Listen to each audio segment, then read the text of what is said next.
एटमी धमाकों से पाकिस्तान का दिफा नाकाबिल तस्खीर बनाने वाला बलूचिस्तान का इलाका चागी, जो कुदरती वसाइल के बाइस आलमी सरमायाकारी के लिए नई उम्मीद बन चुका है। In terms of the project in Pakistan, it's definitely going to put the country on the map in terms of the mining industry.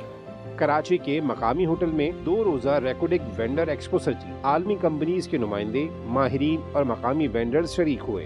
रोज़गार का मौका मिला है वहाँ की लोकल सतह को, जैसे कि मुख्तलिफ कंट्रेक्टर है, मुख्तलिफ उसकी लेबर है, मुख्तलिफ चागी में काफ़ी लोगों को फ़ायदा मिला है इससे। प्रोजेक्ट के करीबी जो विलेजेस हैं वहाँ पे हमने तकरीबन 7 स्कूल इस्टेब्लिश किए हैं, वहाँ पे एक हॉस्पिटल इस्टेब्लिश किया है, एक हॉस्पिटल हमने नोकुंडी में इस्टेब्लिश किया है। रेकोडिक अब सिर्फ कुदरती वसाइल का जखीरा नहीं बल्कि तरक्की, सरमायाकारी और खुशहाली का दरवाजा बन चुका है, जिससे चागी में खुशहाली की गूंज सुनाई दे रही है। कैमरामैन कामरान उद्दीन के साथ हफीज बलोच, समा, कराची।